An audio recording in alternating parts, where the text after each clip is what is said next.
Yeah. I mean, I think that's really the main thing is I want to humanize my guests. I want my listeners to hear, Frank Ticheli or Stephen Bryant or Johann de May and hear them talk about their struggles and their careers and hear Johann de May talk about how it took him years to write his Lord of the Rings symphony. He was a trombonist with the Amsterdam Police Band. He didn't know he was going to be a composer. He was doing this on the side.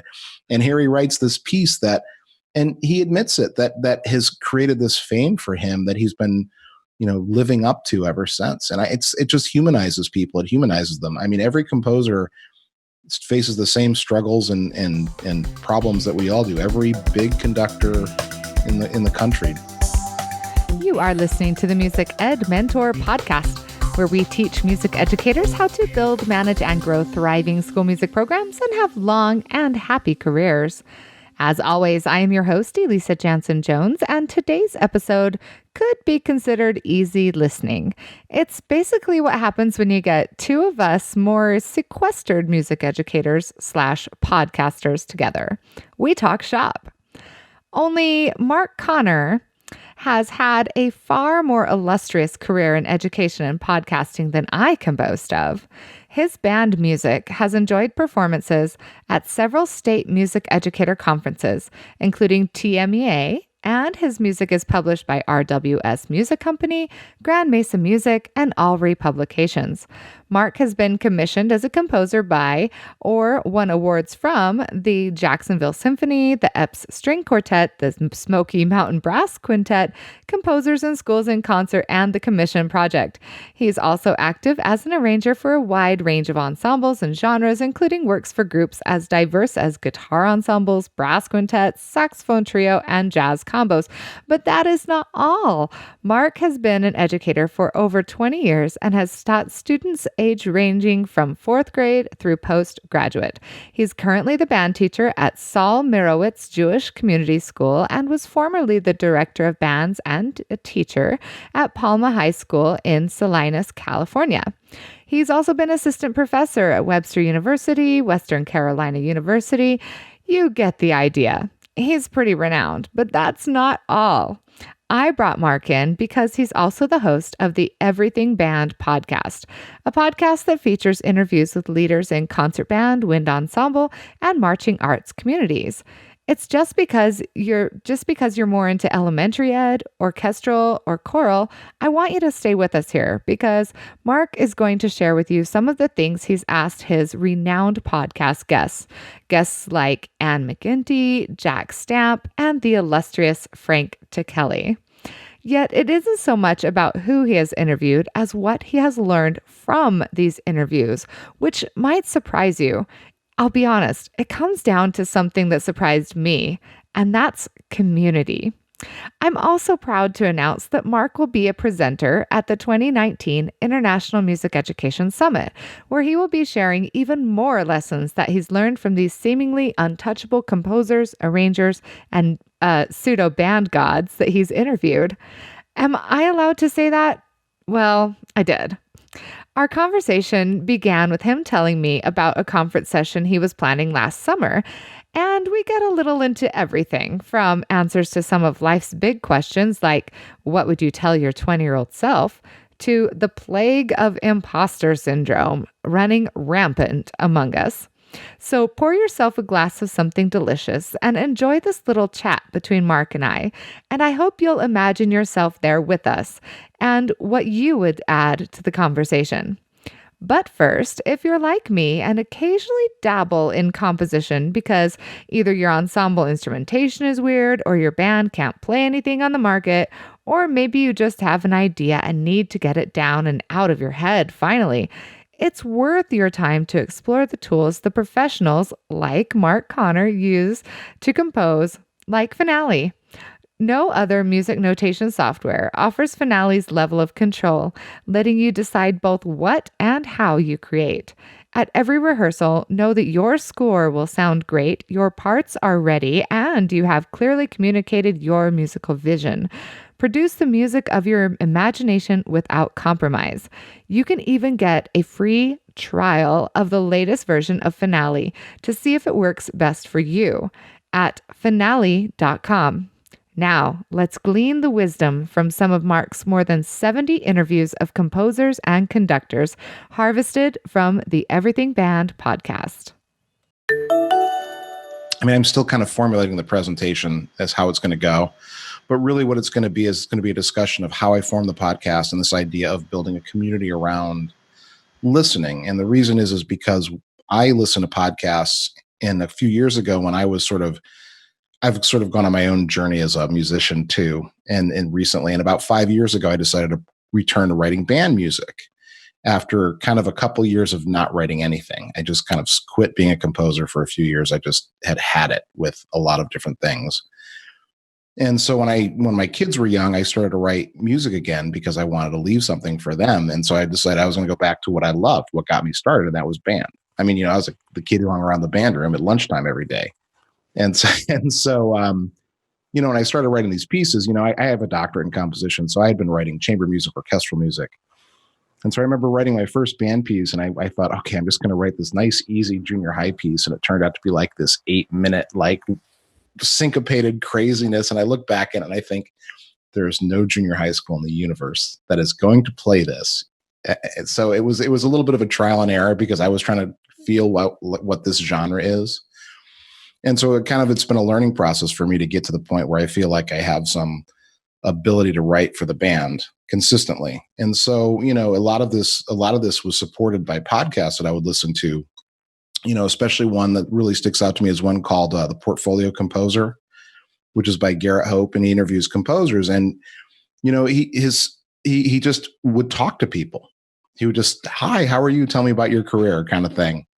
And it just felt like, wow, these people out there who they know what I'm going through. And it was this connection that sort of supported me as I came back to it and got over my own sort of inner demons with the whole music thing. Because getting a doctorate in music kind of messed with my mind a little bit. It's an interesting process. I'll just leave it at that. And was it like a lot of research or a lot of publishing or? No, I mean, the doctorate was fine. It was actually pretty easy. I had been a high school band director for 4 years. I got my master's degree from the University of Colorado Boulder in theory and composition in 97. And my last winter there, I had gone home to see my parents for Christmas. And there was a parochial school in town. Then my father was a high school teacher for 50 years. And so my father knew, the connections. And I got a phone call from the principal of this Catholic school, and he said, I'd like you to come and talk to me. And so I went and talked to him. I didn't realize it was going to be a job interview. I probably went in like jeans and a t-shirt or something. I was 24, whatever. Classic. Yeah. I mean, maybe a little bit better than that. I mean, I probably had some inkling, but so he talked to me for a while, and he ended it by saying, I want to start a band program. I'd like you to do that. And he basically hired me on the spot to be a band director. I had only 3 years as an undergrad music ed. I never got my BM in music ed. I have a BA in general music, but I had taken all the methods classes and I had done all that stuff. I just didn't finish the degree for a variety of reasons. And so I was equipped to do it sort of, but no one's really equipped for their first job, kind of thing. So I walked into that high school, the first day in August for a band camp that I put together at the last minute. And there were 12 kids and like 8 of them were saxophone players. And it was the moment when I said, okay, I better figure out how to be a band director. And so I was there for 4 years, and I started with those 12 kids. My very first thing was to negotiate with the principal of the boys' school that I was teaching at and the principal of the girls' school across the street to allow the girls to take band with the boys. That's awesome. And I immediately jumped up to 20. And so I got 6 or 7 girls. And so it kind of balanced out the band, and, the gender stereotypes we know about. And so it balanced out some of the woodwind stuff. And it was good. And those girls really made a huge difference in the program. Some of my best players, my tuba player was from the girls' school. And so after 4 years, I built the program from one band where I was teaching band before school, and then 2 English classes, a history class and a literature class, to my last year where I had 85 kids and 3 bands and 2 guitar classes. So that's so awesome. I love hearing stories like that where you start with nothing and and grow it to something immense and truly leave a legacy. So that's wonderful, Mark, that you did that. Yeah, it's I made a lot of mistakes along the way. I was we very all young. do. We all do. I left that job. I was still 29. My final semester, I remember my final year thinking I have to do something else because I always wanted to be a doctorate. I always wanted to be a college professor. This is something that from the time I was a kid. And so I started to apply for doctoral programs in the fall of my fourth year there. And I got accepted into a couple, and I decided to go to Florida State for my doctorate after my fourth year. But not before I had one more parent lambaste me in a parking lot telling me how bad a job I was doing because their son didn't make the jazz ensemble and blah, blah, blah, blah. And that was my parting shot from high school teaching. I loved the kids. I loved being on the podium. I loved the impact of the music, but I was too young, really. I mean, I know that this is when band directors work, but as I do my podcast and I think about the young band directors who are listening, when you're in your 20s, you're not equipped to deal with all of those things in the way that maybe you should. And so I wish I had someone who was looking over my shoulder and saying, just handle it this way, do this, do this. My band booster president was great. She helped a lot. She sort of softened a lot of this. But that was my biggest regret about that particular job. That and the fact that I could have done things so much more efficiently. Oh, see, that you just touched on something close to my heart, which is totally efficiency. But I think you're absolutely right. Those first 5 years, you have to give yourself like a lot of grace, and make those mistakes because it turns you into the fabulous director you're going to be. I'm afraid that so many people hit those early years and they have those struggles and they have to deal with those parents and they feel that ineptitude in themselves and they quit when they're getting good. Yeah, it's interesting because maybe I quit. I mean, I thought I was just moving on in my career. I mean, no, you were definitely just moving on. Well, true, but I often look back, and one of the things I think about is because of the way my career arc has gone, as I often wonder, because this would be my 21st year or something had I stayed in that job, 21st year. And I wonder, what if I was that 21-year band director? The one who's conducting the honor bands. And you understand what I mean. What if I was that? Yeah, totally. Having taken a big chunk of time out of my career, and now I see the people I graduated college with who have stayed in the career. They didn't take that time off like I did to raise my kids. And they're like, well, I'm in my 20th year of teaching, or, I'm not quite that old, but you get the idea. And I'm like, man, if I had stuck with it, where would I be? But no looking back, no regrets, right? Yeah, absolutely. It's the Robert Frost poem, right? Totally. So tell me about your podcast and share with me some of the top lessons that you have learned from some of your guests. I feel honored interviewing you because I'm talking to somebody who talked to Frank Ticheli. Is that right? I mean, yeah. Does that make me like 2 degrees of separation from Frank Ticheli? I think you could probably just call Frank and he'll talk to you without a problem. He's a very nice man. Oh, hush. No, don't encourage me. My ego will get too big, and I'm already a French horn player, so what are you going to do? Yeah, so it's interesting. I just want to kind of finish my story. I just feel like yes, please do. Then we can go. So I got my doctorate in composition and theory, and I just became a theory teacher after we graduated. And my wife took a job. She's a cello professor at Southern Illinois, Edwardsville. And so I've been just teaching in the St. Louis area for years as a theory teacher. And about 6 years ago, I decided to return to composition and write band music. And so the journey's sort of been slow to get to where I am. But about 2 years ago, I decided to start this podcast. And it was kind of my way of, I don't know, maybe giving back to what had given me so much and to kind of put my feet back into the band world. Because I was a theory teacher at the college level. And so how else am I going to be involved in the world, really? So I started the podcast, other than as a composer, of course, and what that comes with that. And so I started the podcast because I really had been listening to my own podcasts, and they gave me a sense of not being alone in the world, as we talked about earlier. And so I just wanted to provide that. And so what I thought is what I have is I'm a published composer, I'm a college professor, and I've got a certain age and a certain sort of network of people that I know. And so what can I do with that? And so draw on that network and have people like Frank Ticheli come on the show and talk to people.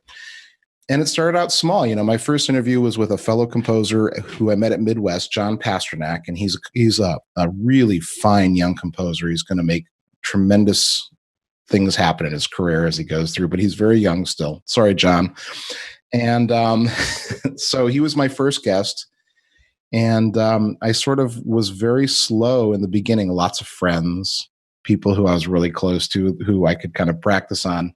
And I don't think the podcast really hit its stride until about episode 9, 10, 11, 12. And my first guest who I reached out to, who I was nervous about reaching out to, who I didn't know, a stranger, was Cynthia Johnston Turner, who's the conductor at the University of Georgia. And Cindy is terrific. She's a wonderful conductor, wonderful musician. But she really talked to me, and it was the moment when I said, you know what, I have something to offer here. This is going to be more than just 10 episodes and me folding up the tent kind of thing. And then from there, I just sort of became emboldened and reached out to more and more people who were outside of my immediate network. And I asked Michael Colburn, the former director of the Marine Band. He was one other big guest in that early period. And it just sort of snowballed, and it's been terrific. I've had 70 wonderful guests and wonderful conversations, and I can't look back and say I like one more than any of the others because they're all special in their own way.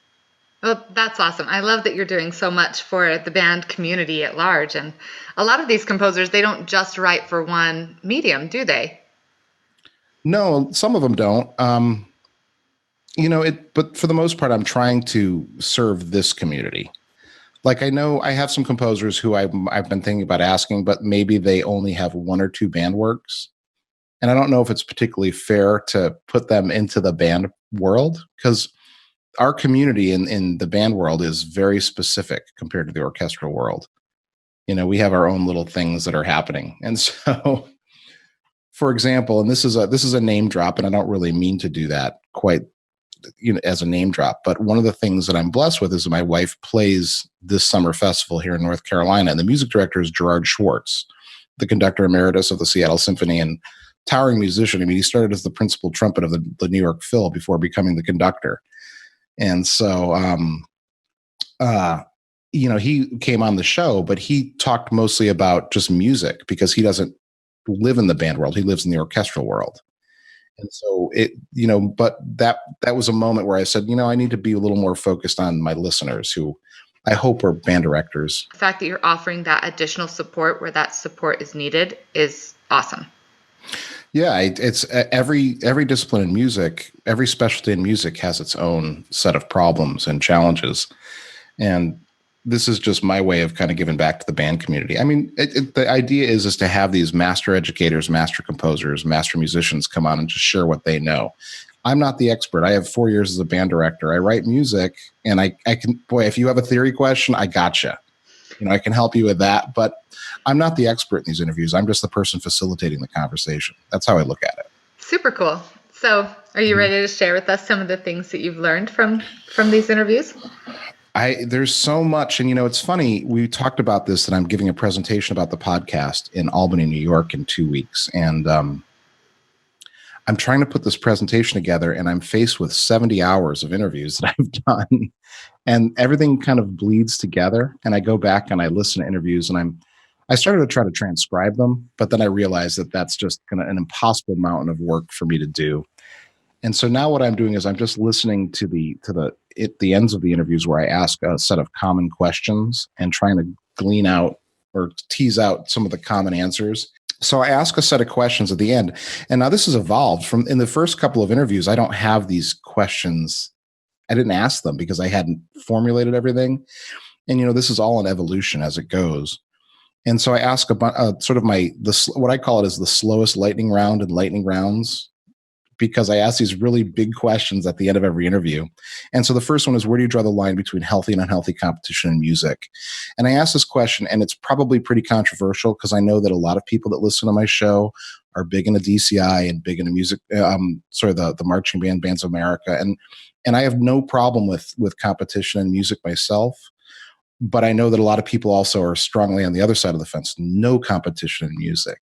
And so I always find it interesting to have that question answered. And, for the most part, I think the wisdom that comes from that is that most people say, even the people who are most dedicated to the DCI model, it has to be educational. It has to put the student first. And that comes clear every person who talks to me on the interview. Put the students first, put the students first. If the competition comes between them and learning music, then it's too much. And so the second question I ask, and I've only asked it since about episode 45, because it was Mary Land, who is on the Midwest Board of Directors and a longtime middle school director in Georgia, now a college professor at Young Harris University. Mary Land asked me to include, how do you achieve work-life balance in your life as a musician? And it's a terrific question. And the answers are surprisingly more diverse than I expected. I expected most people would give the answer, take care of your family, put your family first. And I get that answer a lot. And that's certainly probably the most important answer I get. I often get to make sure that you're paying attention to your kids. Every now and then I get the biggest mistake I ever made was not paying attention to my family. I get that once in a while. But surprisingly, there's a large number of people who say, I don't have any balance. My work is my life as a musician, and my wife just supports me, or my kids support me. And so it's interesting to hear those answers. And, we all have our different reality about where our work-life balance is. I mean, my wife and I are both professional musicians, and she's a college professor. I'm a teacher. And so, we're often handing the kids off at times. And so, that balance, I get it. It's very difficult. So that's a good question. I'm sorry. No, that is a great question. And I was listening to, I also partake of podcasts a fair amount. I listen to a lot of entrepreneurial podcasts, right? Mm-hmm. And online marketing and, stuff like this that would probably bore to death most of your listeners, but I find fascinating and helpful. Mm-hmm. Anyway, but I was listening to one and they were discussing this idea of work-life balance, because so many entrepreneurs and, people who start businesses and especially in the online world, you're working from home and you're working almost constantly. And, in my other life as business consultant, I feel pressed to answer emails all the time and stuff like that. But mm-hmm. So often you're like, okay, well, I worked 10 hours today, but I don't feel like it was work. Right? So for mm-hmm. so many people, what is the difference between work and what is the difference between fun? If you're having so much fun at work, then why does there have to be a distinction? Right? Yeah. Yeah. Well, it's true. And, it's true. And I do think what I do is fun. I love being a musician. It's so funny. People ask me, what's your hobby? I used to do martial arts, and it's on my bio as a hobby. I haven't done it in 2 years. But honestly, I play in the community band. And how should I say it publicly? It's terrible. That's not terrible. I know that's terrible to say. But it's not a great quality band. It's not, it's not the brass band of Battle Creek. You know what I mean? It's a community band, and it's wonderful. The people are amazingly awesome. And picking up my trumpet once a week and playing is fun. And so it's so funny that my hobby is music and I'm a musician. No, it's not though, because it whatever feeds you, like whatever makes you feel good. I think we are gone beyond this idea where work has to be suffering, where work has to be something that takes away from us. Work can be something that, yes, we're paid for, but also helps us to thrive and feel successful and create meaning in our lives. Did you know that I'm the conductor of our community band? I didn't know that. Yeah, so I totally get that, because I joined it a few mm-hmm. years ago to play my French horn every week, right? Mm-hmm. As a hobby, even though I'm also a music teacher. And I loved it. I fell in love with the people. I loved the camaraderie. I loved mm-hmm. getting to play this variety of music. The conductor we had was hilarious and fun. And then when he decided to retire, I kind of went, we have 10 horns.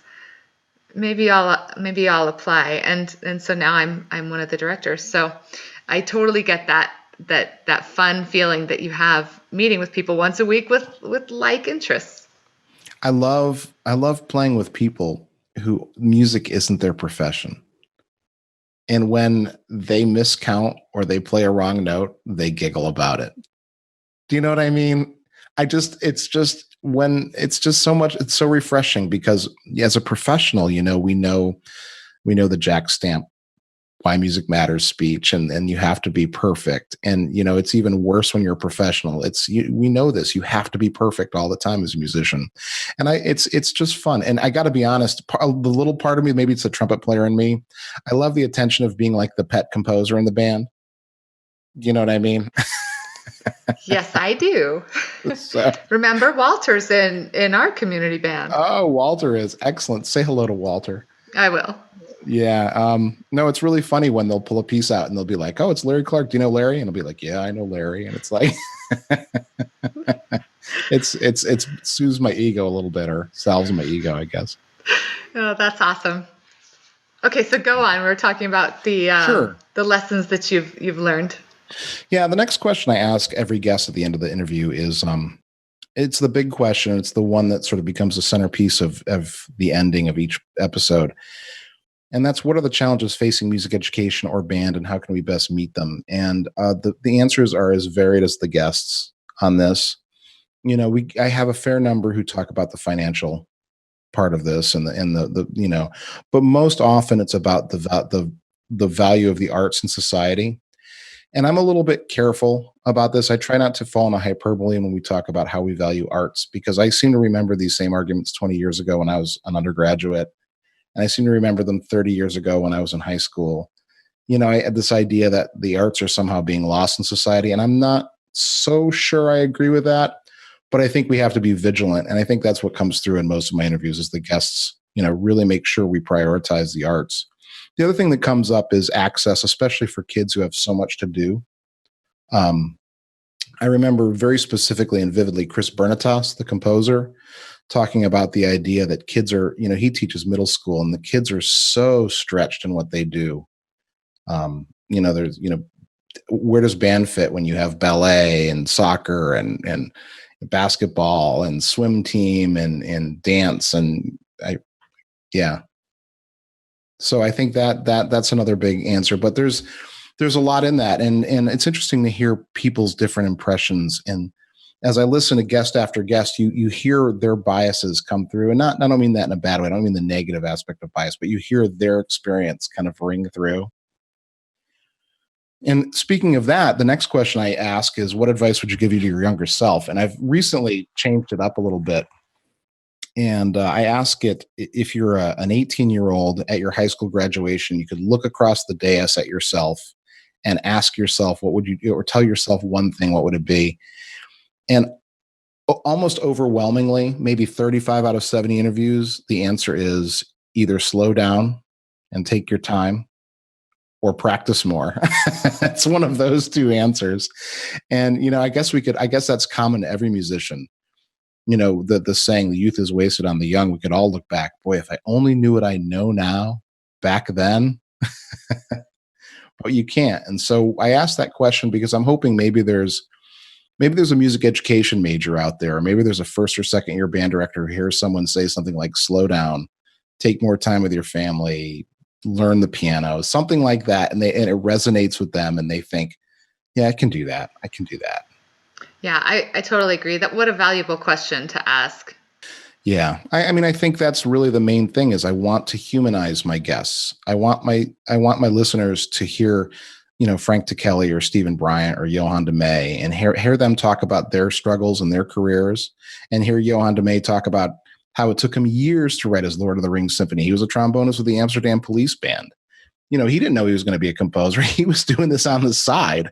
And here he writes this piece and he admits that has created this fame for him that he's been, living up to ever since. And it just humanizes people. It humanizes them. Every composer faces the same struggles and problems that we all do. Every big conductor in the country, Jerry Junkin, started out like we all started out. So that's really what I'm hoping to do, is just to bring these people that are so amazing and so wonderful into people's lives in some way. Yeah, one of my more interesting guests was early on. He's a St. Louis composer, Gary Gackstatter. And Gary has a bunch of pieces published through C. Allen. And he's really, Gary's an interesting guy. He's super smart. And he was a band director for years in Kansas and in the St. Louis area. And then recently, in the last I don't know how many years he's been at Merrimack Community College conducting the band there. And he's very, I don't want to say hippie. Hippie's not the right word, but he's very interested in sort of the aesthetics of music and the value of music and how you have to have a fire for music teaching. And he wrote a book called The Spark, where it's just kind of like daily wisdoms about music. And it's really great. It's sort of like little affirmations for music teachers. And it's a really terrific book. It's published through C. Allen, I think. But that's a good episode as far as that goes, is that Gary Gackstatter episode. Love it. Yeah, that comes through a lot because I'm really concerned about that. You know, what is the statistic? The average length of band director careers is 2 years or something, crazy like 50% quit after 2 years. Yeah, it's really high. I mean, just teachers quit within the first 7 years, 50%. It's something that's very worrisome to me, you know, as someone who taught college, you know, and seeing these students. I taught first year theory. And so I would get every music major their first day of music school. And I remember telling them, and a lot of them didn't want to hear it, that guess what? This is hard. And so you need to know right now, the first day, that you're going to be asked to do a lot more stuff than you expected to do, because teaching is hard and teaching music is hard. And so, you know, I don't think we quite grasped that when we were 18. I know I walked into music school and was not ready for what came next. You're like, we need to be adaptable, people. Adaptable. Yeah. And you will use music theory. I promise you, you will. You may not think so right now, but you will. Yeah, totally. I was just being interviewed on a podcast the other day, and he said that, you know, he was talking about lifelong learning for everybody, lay people and, you know, people who just want to learn music in their mid-30s or whatever. And he asked me what the most valuable musical skill that I have learned or whatever. And I said sight singing, honestly, and theory. Because if you can read the intervals, then you can transpose. And if you can get how the chord changes are supposed to happen, if you can recognize the theory behind it or the patterns and how things fit together, that is a musical skill that is super, super valuable that we tend to neglect. So I think you're right. Everybody uses music theory, whether they think so or not. Yeah, I always taught music theory from the idea that most of the students aren't going to get everything in the first pass. But if I could give them enough skills and enough if I could shape the way they think about music and music theory so that they can build a foundation for later learning. Because let's be honest, I mean, you learn a lot of things in music theory, especially when you're doing part writing and learning also the harmony rules, you know, raise the leading tone here, move this here, don't do this here, you know, all those rules everyone complains about in music theory. But really, it's not about those rules. It's about sort of laying a foundation for the understanding of music. Because I don't think I really learned music theory till I was a graduate student in theory, and they asked me to teach it. And then suddenly it's like, oh, I don't really remember that as an undergraduate, but now I have to. And so I don't, you know what I mean? And now I have a doctorate in composition and, 20 years of theory teaching. So undergraduate theory wasn't my strong suit, but that's what I taught for years. So. Okay. Share with us some of your quotes. From the podcast? Yeah. All right. Let's see. What do I have? I have Jerry Junkin's podcast transcript open right now. And so I asked him the question about what do you think are the biggest challenges facing us as music educators as we move forward in the 21st century? And his answer was really interesting. And he said that in terms of public education, he's concerned that people recognize the arts as being important. And he said that we all do as music educators. But what's interesting to him is, especially in Texas, and that in states and programs that are closely associated with athletics, particularly marching band, there's a lot of community support for band based on the marching band because of the popularity of football. But he's concerned that with the trends in football, with the CTE and the concussions and the sort of waning popularity of the NFL right now that's kind of in the news, that he's worried that over the course of the next 20 or 30 years, we're going to have to justify our program differently than just being something that supports the football team. Because we don't know if football is going to exist the way it did. And that's a take on music education that I would have never have thought about. And it's really interesting because I say this a lot. I was a college professor for a long time, and a lot of programs are tied to certain things that are kind of going out of fashion. lots of colleges are cutting football teams, especially smaller schools. And so is your music ed program tied to that? And if your music ed program is tied to the sports and the marching band and that goes away, do you have a core program that's going to survive? I mean, do you do something that makes you special that's going to garner that community support to keep going? I thought that was a really interesting answer. And I guess that's why Jerry Junkin is who he is. He thought about it in a different kind of level than most people do. He was one step out from just the music classroom itself. So that was pretty interesting. Yeah, that is super interesting. We can't just look at it. I mean, there's the intrinsic value of performing ensembles and bands. Right. But then we have to look at the extrinsic value. I think that as musicians, we're trained like, no, this is important because it's important, right? But we need to help others see the importance for them and their lives, and have some kind of touchstone that creates that importance beyond, like you said, in the case of football or athletics or whatever. Right. Yeah. So I get, that was a pretty interesting answer. One of my favorite episodes is just because, and I don't have a favorite, but one of the ones that I enjoyed a lot was Chris Bernitas, because Chris, he's one of the authors of the Sound Innovation series. He's an Alfred composer, and he's also a band director in New Jersey. And he's such a super nice guy. And so, he answered the question about what are the problems or what are the challenges. And he talked about scheduling. I think I already mentioned that. But what I really like about his answer is I asked him, what advice would you give your 20-year-old self? That's how I asked that question back when he was on the show. And he said he has a son who's starting his final year of college. He's a sound engineering major. And so he's working with like the very best equipment that he's ever going to encounter until he's much later as a professional. He's more established. And he said, he told his son to appreciate what you're doing right now. But he also said, appreciate the people that you're surrounded by. And so what Chris said is he would go back and he would tell himself to recognize those teachers and thank them for what they did for him, because they're superheroes. And I love that. That's so Chris. He's just, very much the teacher himself. So he's thinking about other people. And I loved that answer. Yeah. And that's something that we should all be looking at is who we are surrounding ourselves with, and truly appreciating them and the influence they have in our lives. Yeah. Yeah, I like that.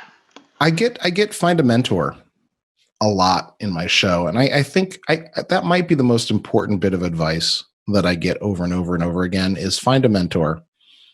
Find the tribe, look to the people around you who are older band directors, reach out to them. I know that when I was a band director with just dropped right into that situation, one of the older band directors in the area was the president of the local NAFME chapter. Back then it was MENC, of course.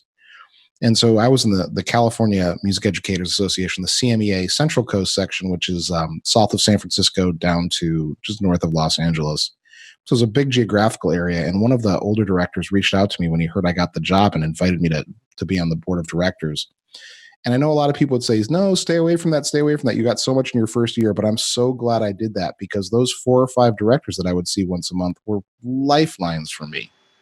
Yeah. And I can't imagine that you would reach out as a young band director to a more experienced director and have that older director say, oh, no, we don't need to talk. Right. Yeah. No one's going to do that. Everybody's so willing and able to help and be so generous with their support that we should never be ashamed to ask for support, because they are so willing to give it.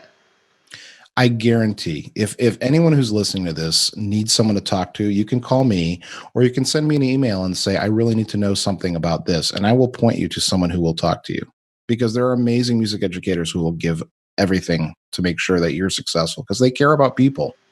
Mm-hmm. We just need to soften our ego enough to ask, don't you think? Yeah, absolutely. Absolutely. And I think that's a lot of it. And it's about like inviting people into our band room. It's really hard to have someone come in and critique our work. It's hard. You have to subsume your ego and say, you know what, I need to learn. And that means putting myself out there and exposing myself a little bit. Yeah. Even if we were recording ourselves, I find people have a hard time with that. Watching themselves and even doing a little self-examination, self-critique can be quite challenging. Yeah, that's the imposter syndrome thing that comes up a lot too. I'm not good enough to do this. Have That any sort of self-doubt. have any of your guests expressed imposter syndrome? Like, have they admitted to having it? I think a few have. I don't bring it up too often. I run in streaks with topics like what's on my mind. And so early on, around episode 9, 10, 11, I talked a lot about fear because maybe it was a reflection of where I was in my career at that point. And so we talked a little bit about it with Cynthia Johnson Turner. Mark Stickney talked about fear in the classroom. Mark is the band director at Plymouth State University, and he runs the New England Band Directors Institute. And I think he was episode 7. He talked a little bit about this. We talked about fear, but it comes up from time to time. Comes up for me every day. Oh, yeah. No, there's a great book I recommend to students called The War of Art by Stephen Pressfield. I don't know if you know this book, but it's pretty short. And Stephen Pressfield's an author of historical fiction, and he writes lots of books about or novels about ancient Rome and ancient Greece. And he wrote a book called The War of Art, and he calls the idea that we struggle with, or in our inner self, procrastination, whatever it is, he calls that resistance. And he talks about how every day he does the same thing. It's like lacing up his boots, and he uses these sort of war analogies, and he touches his lucky statue, and he puts his shoes on, and he sits at his computer, and he works. And he works through the resistance, and he talks about the idea that anything that makes us better, there's resistance. Anything that doesn't make us better, that there's no resistance, and we tend to go that direction. And it's a great little book. It's like one of those like kick in the pants kind of things. You read it and you're like, yes, I'm going to go work kind of things. I'm going to go do this. And so I love that book for that. I read it about once a year. But really, I think what it really is maybe this is too much for some people who are listening, but I kind of believe that we're sort of programmed to not want to go out of the cave because we might get eaten by a bear. And I feel like we fear things that are difficult, and we fear things that are hard and maybe change because there might be a bear out there. When in fact, if we want to find more resources, if we want to find more food, we've got to go out there. Yeah. And it's not even, forward looking and thinking, okay, this is going to be hard, or this is going to be painful, or this is going to be difficult. It's literally just the change that is the hard thing, right? It's that change of direction. It's that thing that's out of the normal. But I remember in high school attending a Dr. Tim Lotzenheiser presentation, right? And he drew a dot on the board, and he said, "This is you." And then he drew a circle around the dot, and he said, "This is your comfort zone. Now, you can do anything you want inside your comfort zone, and this is where you're happy. Now, what if you take your dot and you go outside of your comfort zone? Like, then what happens?" And everybody was like, "Well, that's scary, right? We're teenagers." Right. And then he drew a bigger circle around the new dot, right? And he said, so when you go outside of your comfort zone, that becomes your new preset for comfort zone. Yeah, and your circle gets bigger. It's a great way of looking at it. Exactly. Anyway. Yeah. No, it's one of the things I often think about is as I look at my own career, sometimes I think I'm not really scared of failure. I'm scared of success. In other words, I often worry about like, okay, if I do this, am I going to be able to live up to that? And that's that imposter syndrome. That's that fear of failure, but in a different way. Can I live up to what I've already done? If it feels like our conversation was a little bit truncated, you're right. There was a bit more, but I wanted to leave you with a little bit to anticipate in Mark's presentation at the 2019 International Music Education Summit. If you haven't discovered the summit yet, go to musicedsummit.org and learn all about this exclusive 100% live online professional development conference.